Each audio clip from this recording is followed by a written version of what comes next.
Salve Maria, bom dia a todo o povo católico da Terra de Santa Cruz. Hoje, dado o momento propício, daremos continuação ao Contra Tese Show, parte 3. E hoje comemoramos também um ano sem respostas da famigerada carta do Monsenhor Guerard. A carta que ele renega a tese, que diz que ela contém enormes erros teológicos, que é uma full tese, uma tese tola, uma tese idiota. E vemos um silêncio dos tesistas sobre tal assunto. E isso é evidente e até gritante, esse silêncio. É ensurdecedor. Então vimos também no último vídeo sobre a tese e as razões que demonstram que a tese não é sede vacantista. É errado a gente falar sede vacantista para os tesistas. A tese é mais um meio termo entre sede vacantismo e reconhecer e resistir, um reconhecer e resistir sofisticado. Porque eles reconhecem alguma legitimidade nos hereges apóstatas do Novo Zordo, como sendo parte da Santa Igreja Católica. Eles admitem abertamente que tal hierarquia tem poder legal para mudar leis papais que regem o conclave. Que eles podem eleger um papa, podem designar falsos bispos nas dioceses católicas outrora, E por isso, ainda sobre que em outro pretexto, eles esperam assim também nos hereges a salvação do papado e vão resistindo como fazem os meios RRs. Mas o que pensar sobre toda essa empulhação tesista? A tese é algo quase ocultista, no sentido histórico, assim, se você pesquisar a história dela mesmo, os personagens que movem a tese na história, a gente pode ver, por exemplo, em 2018 a tese era algo totalmente assim, desconhecido nos meios sede-vacantistas. O máximo que se tinha sobre ela eram alguns artigos do Monsenhor Sembor e do Instituto de Ricossa, lá da Itália. Não se tinha mais nada. E descobrir alguns detalhes pormenores da tese é algo muito trabalhoso. E veremos no final desse vídeo o porquê Monsenhor Dola foi até polido demais, assim, chamando a tese apenas de sabor de heresia. Veremos que ela é heresia de fato. Então vamos recapitular a história da tese. Vemos que ela cresceu ao longo de 2005, 2010, 2015, porque as informações sobre a tese e o sede-vacantismo não eram algo muito fluido assim, na internet e tudo mais. Não tínhamos como consultar muitas coisas que hoje podemos consultar. Por exemplo, você está vendo esse vídeo agora contra a tese. Isso não se tinha naquela época. Dito isto, vimos também que o Seminário São José e o Monsenhor Dola foram partes essenciais no combate contra a tese. E isso nunca será esquecido. Porque a gente sabe aonde estão os verdadeiros bispos da igreja quando estes estão vigilantes e atentos contra as novidades teológicas com sabor de heresia sendo jogado nos pastos das ovelhas de Cristo. E é por esse zelo demonstrado pelos bispos antitesistas que devemos louvá-los com grande mérito. Mas o que esperamos dos tesistas? Vejamos o Monsenhor Munari, por exemplo. Monsenhor Munari. Não sei se vocês conhecem. É um bispo que foi sagrado por Monsenhor Guerard. Dom Munari, para quem não conhece, foi um dos padres fundadores do Instituto Mater Boni Concili, lá do Ricossa, junto com ele com o padre Ricossa, outras pessoas da Fraternidade São Pio X. Então daí a gente já vê o porquê tantas semelhanças e adulações de ambos os lados, Para quem não sabe, a tese e a fraternidade se adoram, se bajulam, se amam praticamente. Então, o sucessor, assim, Guerard planejava, o sucessor do clero secular seria o Munari. E o Monsenhor Maquena seria outro bispo sagrado, que seria sucessor para os religiosos dominicanos ali.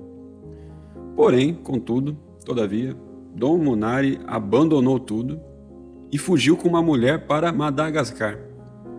É isso mesmo, fugiu com uma mulher para Madagascar. Acho que a gente deu uma de Aonzo aí. E pasmem, o Instituto não pronuncia uma palavra sequer sobre esse assunto. Nenhuma nota, nada. E é por isso que até hoje o Instituto não tem bispo. Então esse aí era um dos principais expoentes da tese. Então já vemos a história da tese, temos um dos expoentes. Qual que foi o fim dele? E tem outro famoso tesista. O pessoal não conhece, o padre Curzio Nittoli, que é outro padre também que fundou o Instituto Mater Boni Concili junto com o Ricossa, Munari e Guerard. O Nittoli foi um dos maiores teólogos do Instituto, um dos maiores teólogos que o Instituto já teve. Ele tem ótimos artigos, escreveu vários livros, Quando eu digo ótimos artigos, não são aqueles de teologia sobre tese, é claro, são artigos históricos, entre outras coisas. Porém, pelos anos de 2005 e 2008, ele simplesmente saiu do instituto por motivos obscuros. Uma treta aconteceu lá que ele saiu. E quando ele saiu, para onde que ele foi? Para a resistência. E lá inventou uma tese própria da cabeça dele. E aí a tese mais ou menos diz que Bergoglio é papa, mas não é papa, um paradoxo. É uma coisa mais modernista e bem pior que a tese. E que demonstra, quem você vai estudando, você vai vendo que essa pessoa tem o gnosticismo dentro dela. E revela a infiltração desse sujeito. Ele se tornou um gnóstico infiltrado nos meios tradicionais. Ele começou a ter contatos com tarikas, com o Islã, com Dugin, o filósofo do Putin lá, da Rússia. E Nitolia se tornou claramente um perennialista. Hoje ele trabalha com o Monsenhor Williamson. Então eis aí mais uma estrela tesista que cai dos céus para a heresia neogalicana modernista. E agora, e o Padre Ricossa? Padre Ricossa, basta estudar. Se você quiser saber quem que é esse Padre Ricossa, basta você estudar os debates dele com o pessoal do Remy, do Hora Santífica, do Virgo Maria, Apostolados da França ali, para você ver os absurdos desse padre. A gente vai citar aqui alguns pontos. O primeiro ponto, La Salette, o segredo de La Salette, tão odiado pelos tesistas. Na parte onde se diz ali que Roma perderá a fé e se tornará a sede do anticristo, do satanismo no mundo, da apostasia geral, a besta dos infernos na terra. Isso tudo é um problema para os tesistas e para os meios RRs. Estes são os que mais atacam essa aparição de Nossa Senhora. Óbvio que naquela época de La Salette, a Santa Sé não gostou e colocou censuras em alguns livros que continham esse segredo. Não a aparição, mas é o segredo. Mas veja, não é óbvio que aconteceu mesmo que a Nossa Senhora profetizou ali? Alguém vai negar? E Ricossa ensina abertamente que o segredo de La Salette foi condenado e que ninguém pode jamais ousar publicá-lo. Porém, todos os apostolados anti-Ricossa da França dizem, principalmente o do Remy, dizem que não foi condenado e é tudo calúnia do Ricossa e dos RS. E eles demonstram isso com todos os argumentos sólidos, bem sólidos. Então esse é o primeiro ponto, a La Salette. Eles não gostam de La Salette jamais e é uma desonestidade também por parte deles, né? O segundo ponto, esse aqui é muito grave, a falsificação do Apocalipse de São João por Padre Ricossa. Sim, ele falsificou. É brincadeira. O artigo feito por ele na revista lá Sodalicium, ele cita um teólogo modernista dos anos 80, Corsini, e também cita Cardeal Bilot, e faz uma citação falsa do Cardeal Bilot. Aqui eu acho que o senhor Takaki deveria se preocupar também, né? Visto que ele gosta de ir até as fontes, ver quem falsifica aqui as coisas, né? Olha aqui, Ricossa falsificando o Cardeal Bilot citação, mudando totalmente assim a visão do Apocalipse. Então, baseado no quê? No modernista e na falsificação do Cardeal Bilot. Então a gente não está lidando aqui, a gente vê que não são pessoas honestas, mas um falsificador de citações. Tudo em nome da tese. A tese tem que ficar sempre em cima, tem que ser sempre o dogma irrebatível. E vamos ainda para o terceiro ponto. A reabilitação do Cardeal Rampolla.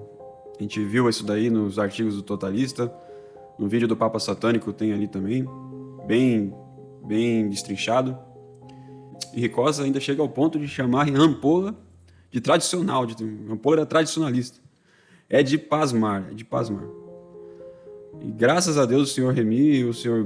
Weber publicaram vários vastos livros e artigos provando que Rampolla tinha ligações com lojas maçônicas e estava ligado também à loja maçônica eclesiástica, a loja de São João, infiltrada no Vaticano desde a época do Papa Leão XIII.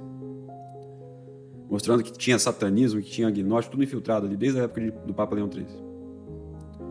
E o padre Ricossa, que é um suposto antignosticista, assim, ele tem muitos trabalhos contra a gnose, defendendo o Rampolla. E é algo totalmente paradoxal e totalmente suspeito. E o quarto ponto de Ricossa, a questão do João 23. Essa é uma coisa que as pessoas tinham que estar também atentas, né? O padre Ricossa tem um livro chamado O Papa do Concílio do Vaticano II.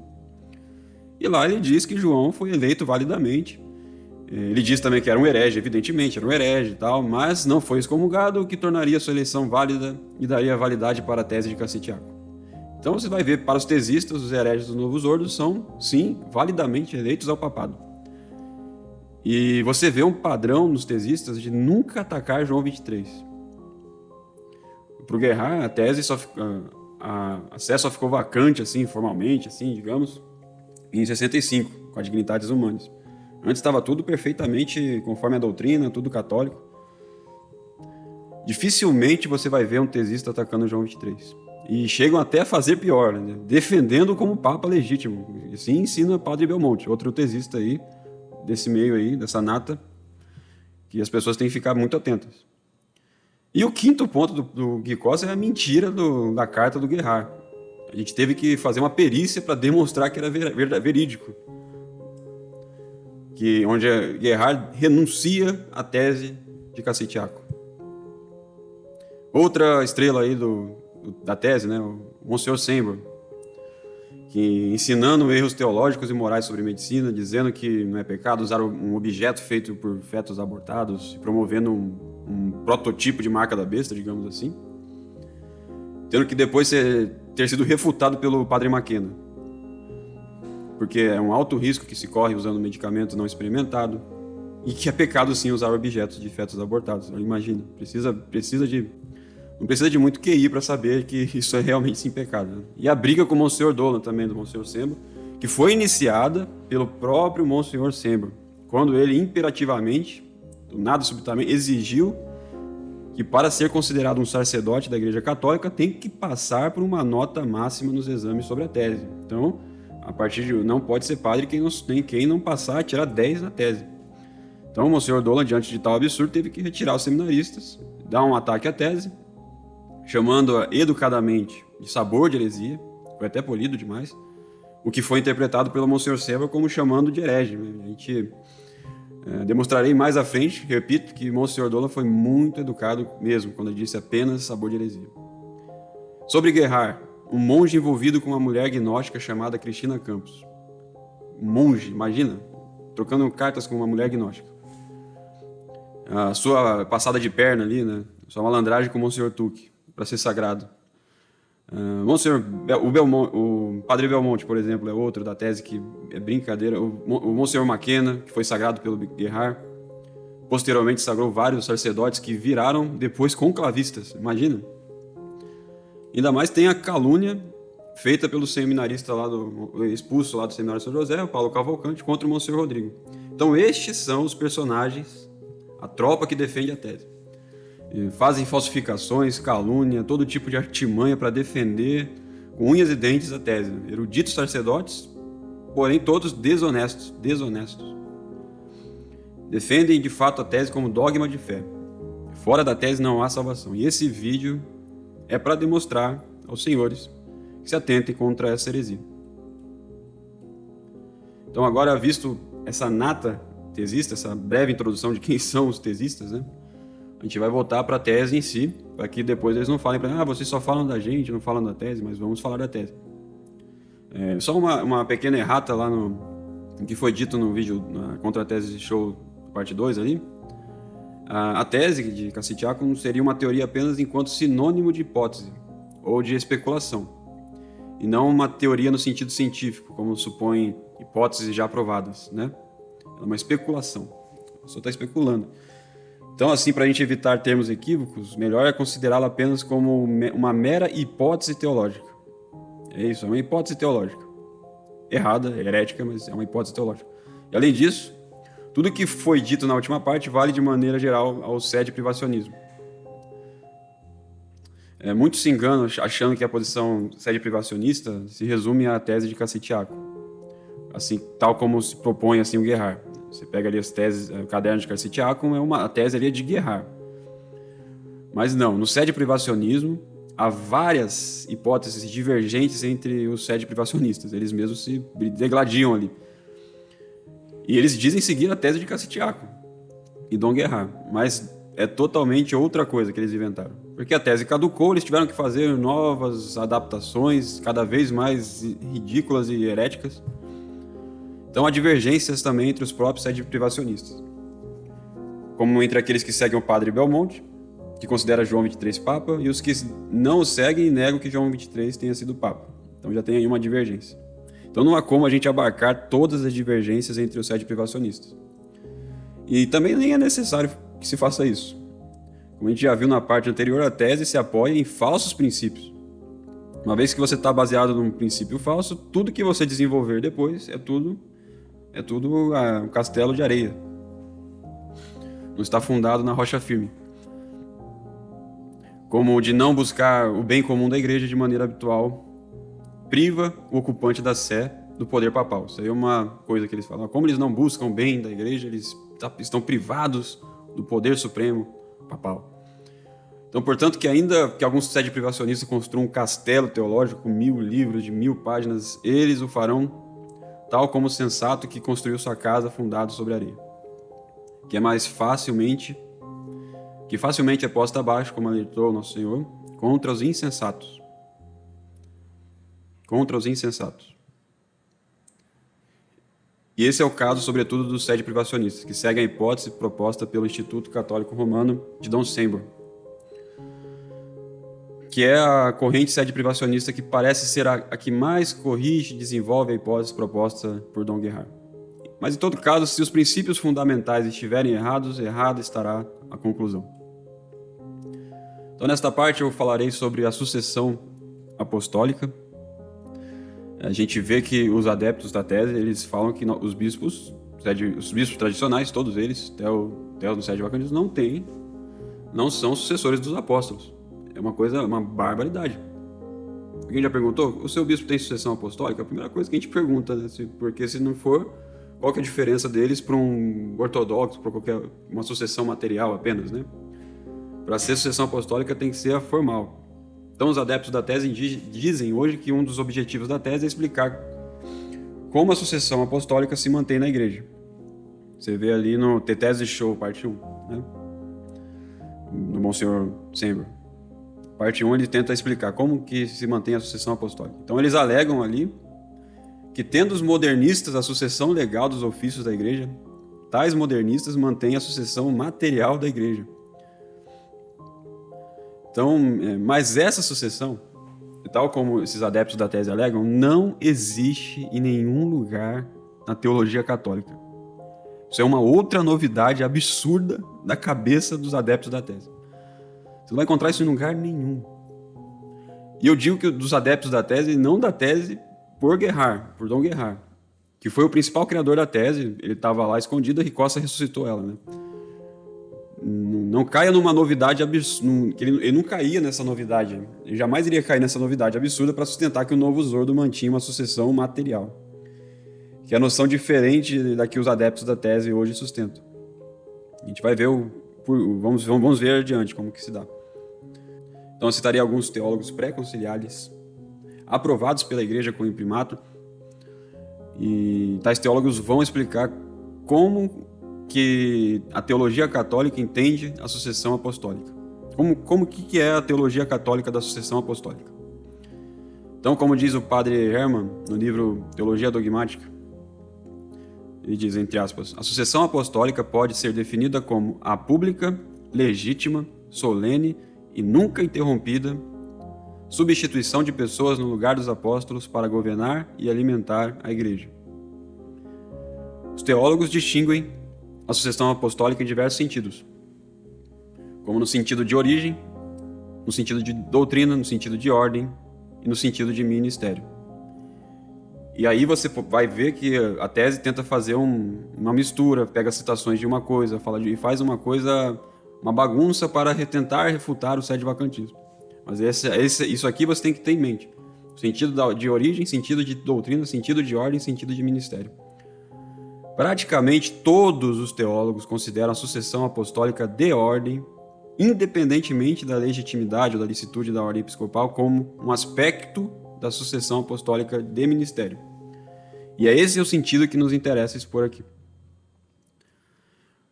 Porém, antes da gente prosseguir expondo a doutrina católica sobre a sucessão apostólica de ministério, alerto que neste vídeo não vou entrar no porquê Os atuais bispos que são católicos de fato são legítimos, mesmo não possuindo jurisdição ordinária sobre um território, como era o caso de um bispo titular, né, que estava ali numa diocese encardinado, que era sagrado licitamente, legitimamente, para suceder seu poder de ordem e não para ocupar uma sé apostólica ou um ofício administrativo da igreja. Eu tenho um artigo do Jorge Merry no site Totalista que tenta dar alguma coisa sobre esse assunto. O padre Secada explicou também suficientemente por que os bispos e padres tradicionalistas administram sacramentos de maneira legítima e lícita no seu artigo Sacerdotes Tradicionais, Sacramentos Legítimos, e se encontra ali disponível na internet e na loja dos livros do Seminário São José. Além disso, há no YouTube uma conferência feita por Monsenhor Rodrigo sobre tal tema. E é muito interessante que ele se baseia nesse artigo do padre Secada. Então, o que eu vou falar aqui em seguida não se aplica aos bispos titulares nem aos bispos sede-vacantistas, que não foram delegados pelo Papa, a um ofício específico, né? Uma diocese, um nunciato, alguma coisa assim. Mas ao contrário de um bispo diocesano, não administra, eles não têm uma sé apostólica para administrar. Então vamos prosseguir. Por quê? Porque o caráter da jurisdição, ela procede da jurisdição suprema. Só tem jurisdição através do Papa, entendeu? Então, há dois poderes que vão dentro de um bispo, né? Na hora de fazer, ele vai com o poder da ordem e o poder da jurisdição. Um é feito por caráter divino, né? E o outro é feito pelo um caráter já eclesiástico, que vai no bispo. Eu costumo defender que a jurisdição está impedida. O termo que eu uso, mas tem outros que falam que não tem jurisdição, está vacante. Assim, vai dar no mesmo. O que interessa é que esse caráter da jurisdição não existe nos bispos sede-vacantistas. Eles não têm uma jurisdição. Nenhum bispo pode falar, eu tenho jurisdição ordinária. Eu posso excomungar, eu posso fazer várias coisas aqui, porque vocês são meus súditos, eu estou nessa diocese e tal. Não existe isso. Porque depende do Papa. Isso daí só vem do Papa.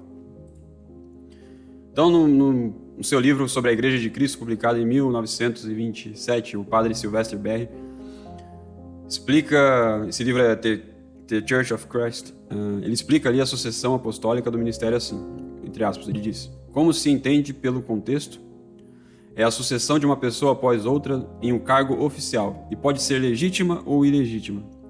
Os teólogos chamam a primeira sucessão de formal e a segunda de material.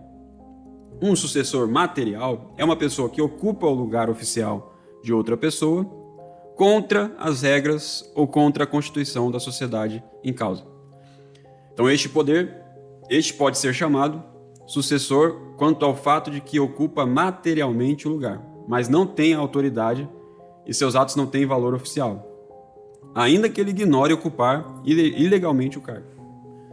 Um sucessor formal ou legítimo não só sucede no lugar do antecessor, mas também recebe a autoridade devida para exercer as funções do cargo com força coerciva na sociedade. É evidente que a autoridade só pode ser transmitida por sucessão legítima. É por isso que a igreja deve ter uma sucessão legítima de pastores ou sucessão formal, para transmitir a autoridade apostólica através dos séculos. Quem se introduzisse no ministério contra as leis da igreja não receberia em absoluta autoridade e, consequentemente, não poderia transmitir nenhuma autoridade aos seus sucessores. Essa é a citação sobre sucessão apostólica do padre Sylvester, que é muito bom, é muito citado, é excelente. Então, portanto, ao sustentar que os falsos bispos do Novus Ordo, que nem foram validamente ordenados, que eles mantêm a sucessão apostólica de ministério em um sentido material, porque supostamente esses modernistas teriam sido designados legalmente, entre aspas, e assim sucederam legalmente, a tese vai contra a teologia católica, em que os teólogos consideram a sucessão material como uma sucessão ilegítima e ilegal, em que o usurpador não possui autoridade nenhuma no ofício eclesiástico que ele usurpou.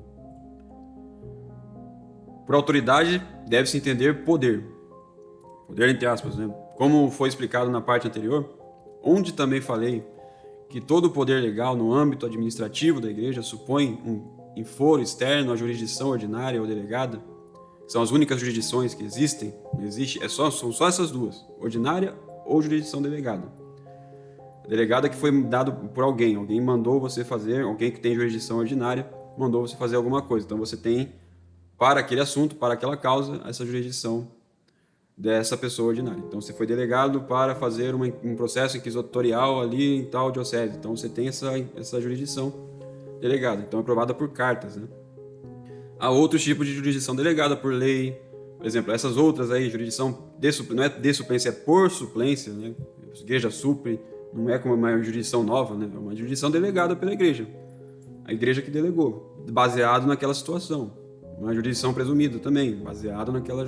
Mas só existe em duas jurisdições, ordinária e delegada.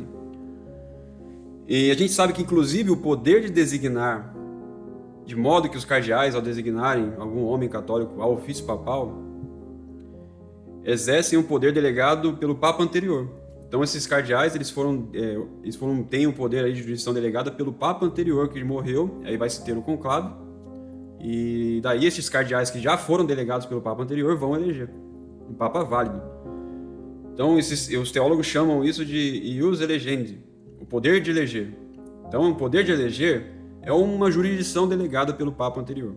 Então, quando você, ao postular que o poder de designar é separado, em realidade, do poder de jurisdição, quando você faz essa dicotomia, os adeptos da tese novamente contradizem a teologia católica. Então, cada vez que você vai estudando a tese, é mais novidade, é mais emendo, né?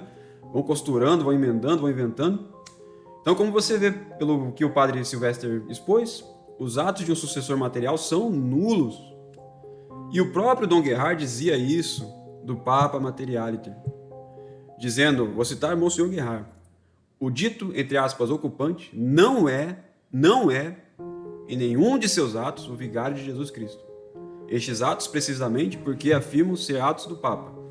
Como o Papa, são nulos. Então, Dom Guerhard acreditou que esses modernistas eram papas materialiters.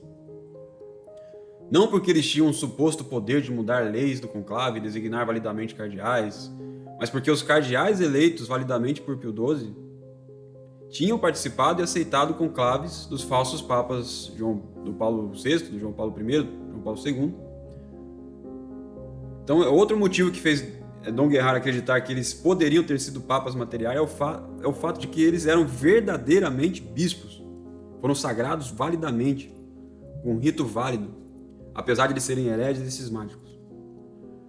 E quando os teólogos se referem a um sucessor dos apóstolos, alguém que de alguma forma perpétua a sucessão apostólica, eles se referem a algum bispo sagrado validamente. Ou no máximo algum católico que possui jurisdição episcopal ou papal, que são poderes que têm origem nos apóstolos. Pois, como diz o Monsenhor Van Noort, no seu tratado sobre a Igreja de Cristo, o termo apostólico, quando se fala de sucessão apostólica, significa algo cuja origem vem dos apóstolos. De modo que, ao possuir esse algo, né, cuja origem vem dos apóstolos, o sucessor apostólico seja, ao menos em algum aspecto, alguém igual ou equivalente a um apóstolo. Assim, alguém que ocupa uma sé apostólica pode ser igual a um apóstolo apenas pelo poder da ordem episcopal. Daí se diz que ele mantém uma sucessão apostólica material. Ele é um bispo validamente e ele mantém sucessão apostólica material, ou igual apenas pelo poder de jurisdição. Daí se diz que ele mantém uma sucessão apostólica formal, quando ele tem o poder de jurisdição. E vocês vão ver que esse aspecto também, por causa disso, Padre Ricossa negligenciou o estudo sobre o rito de validação de sagração episcopal.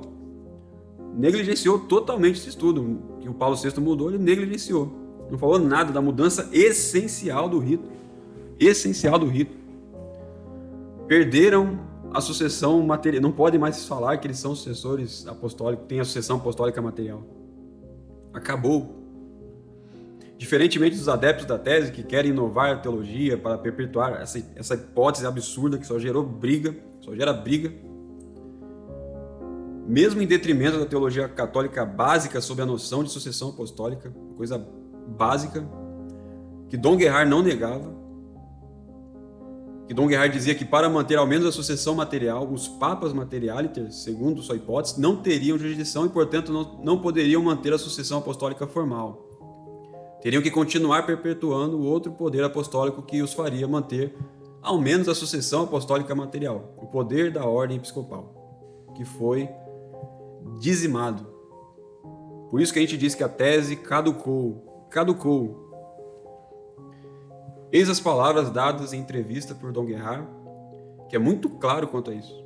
Diz ele: a mesma observação se aplica aos ocupantes da Sé Apostólica que sucederam ao cardeal Montini. Isto apenas na medida em que uma hierarquia, entre aspas, somente materialiter, pode se perpetuar. Uma tal perpetuação não é, por si, impossível. Não é de si impossível. Mas requer expressamente, presta atenção, mas se requer expressamente sagrações episcopais que sejam certamente válidas. E como o novo rito é duvidoso, os ocupantes da Sé Apostólica em breve não serão mais que figurantes. Monsenhor Wojtyła é, a esse respeito, pelo menos um eminente precursor. Monsenhor Gerhard, estou citando Monsenhor Gerhard. Então, como o sucessor de Wojtyła, o padre Joseph Ratzinger, que foi invalidamente sagrado através do rito episcopal do Paulo VI, inválido, não pôde assim perpetuar a sucessão apostólica material. Como diz ali, ensina Monsenhor Gerhard.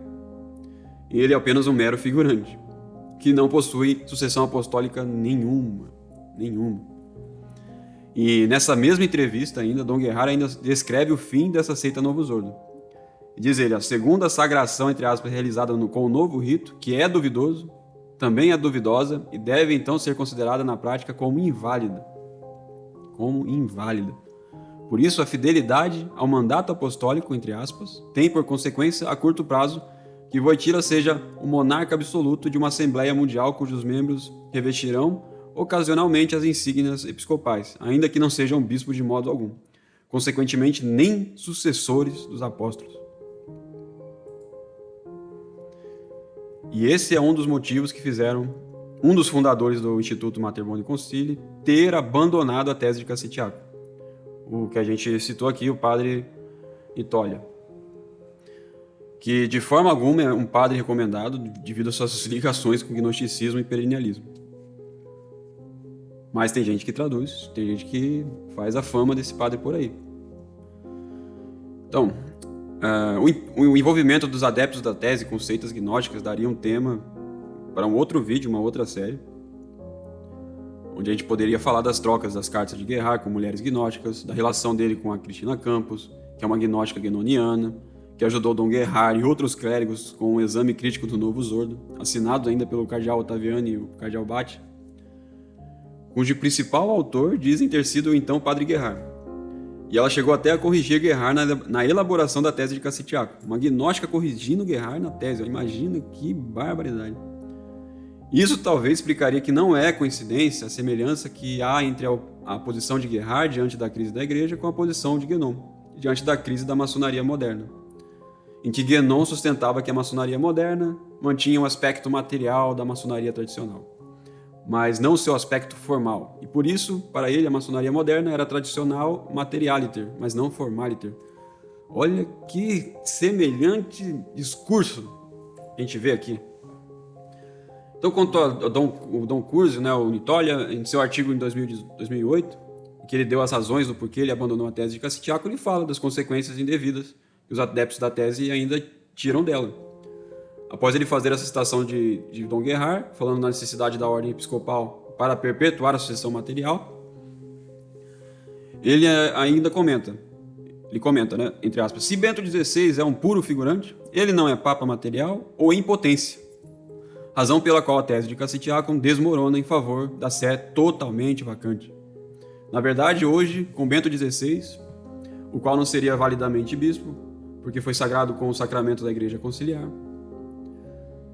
o sacramento do Paulo VI, nós encontramos diante do nada ou da privação total do papado.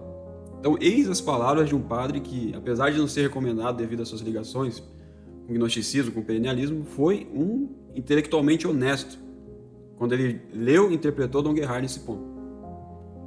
Diferente do padre Ricossa, que em um volume da sua revista Sodalício interpreta tais de dizeres de Dom Gerhard, dizendo assim: olha como é que Dom Ricossa diz: notamos que Dom Gerhard não escreve que um tal efeito deixaria de ser Papa Materialiter, mas seria apenas um figurante, o que não é a mesma coisa, entre aspas.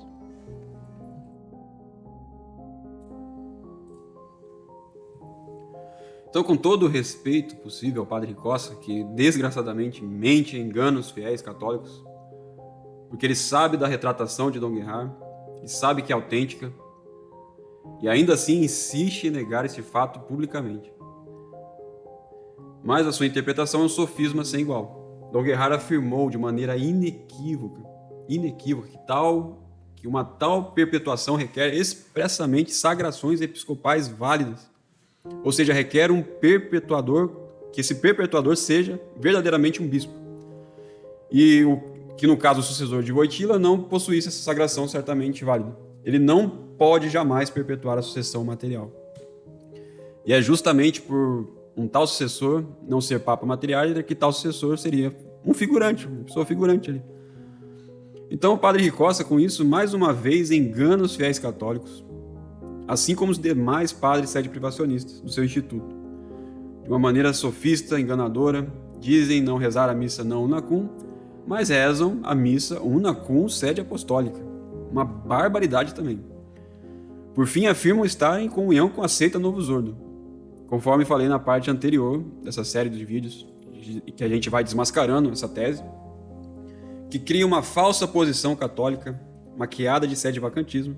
Se dizem sede-vacantistas, somos sede-vacantistas e tal, para enganar, não são sede-vacantistas. No fundo, eles ainda mantêm os católicos ligados a essa falsa seita Novus Ordo. E que não é uma coisa senão um braço da maçonaria, uma sinagoga de Satanás.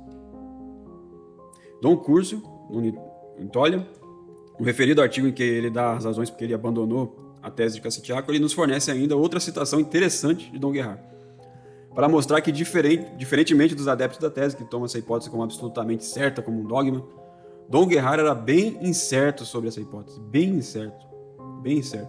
Eis a referida citação de Dom Gerhard. Diz o Dom Gerhard: o alcance objetivo da pergunta, o ocupante da sé apostólica é, sim ou não, Papa materialmente? Interroga, né? É de tal forma fora do nosso alcance que concretamente e realmente a resposta a esta pergunta não tem quase impacto sobre o comportamento efetivamente possível dos fiéis ligados à tradição.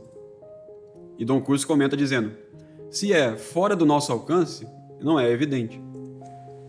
Se, entre aspas, não há impacto sobre a vida dos fiéis, fecha aspas, não se pode tirar nenhuma conclusão prática ou jurídica.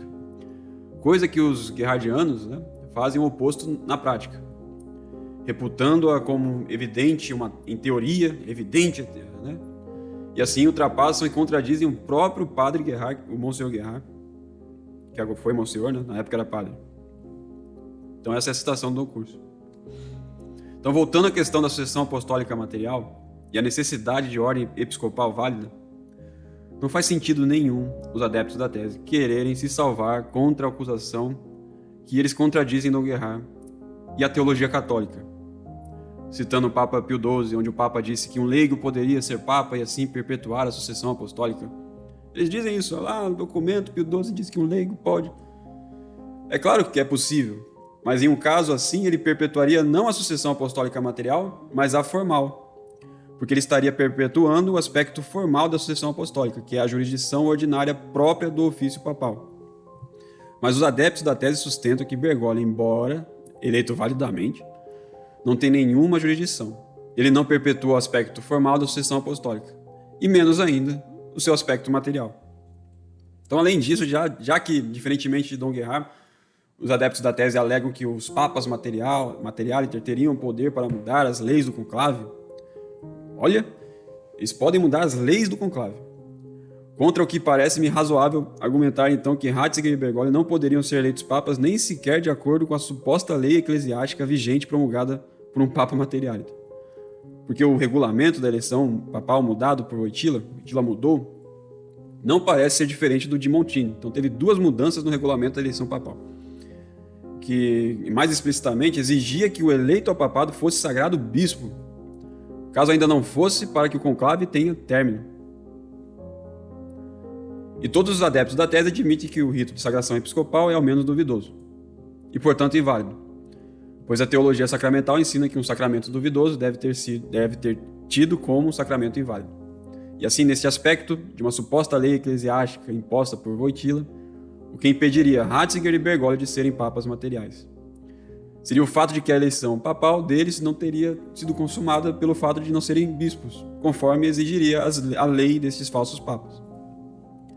Outra objeção que poderia se fazer contra os adeptos da tese é que os falsos cardeais dos novos ordos nem sequer são clérigos. Uma vez que aboliram a tonsura clerical, as ordens maiores são inválidas pelo fato de seus falsos bispos serem também sagrados invalidamente.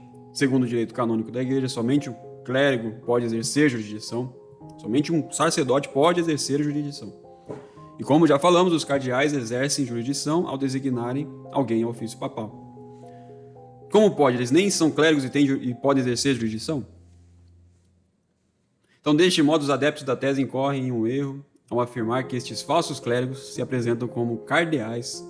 Eles podem designar legalmente um papa, exercer jurisdição, quando o Código de Direito Canônico nega que ordinária e legalmente isso seja possível.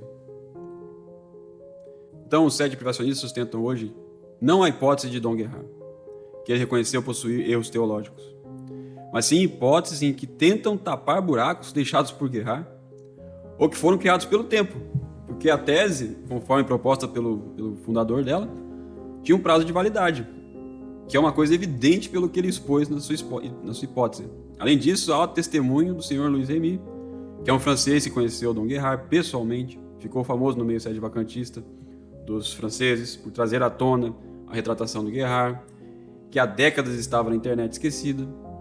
O senhor Remy testemunha uma conversa que teve com Dom Gerhard, que diz: uma vez perguntei uma coisa, Monsenhor, qual é o valor dos atos de um Papa Materialiter?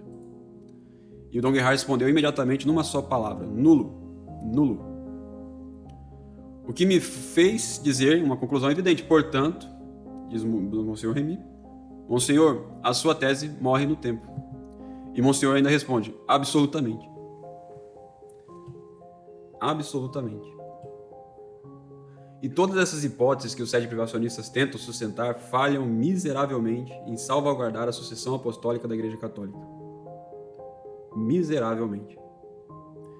Assim como todas as posições que não são a posição sete vacantista, ao sustentar que a religião Novus Ordo, que é evidentemente uma sociedade totalmente distinta da Igreja Católica, é outra sociedade, que essa sociedade perpetua a sucessão apostólica, que é uma marca essencial da Igreja de Nosso Senhor Jesus Cristo, o sede privacionismo incorre não só em heresia, por negar a verdade de fé que a Igreja Católica é uma sociedade perfeita,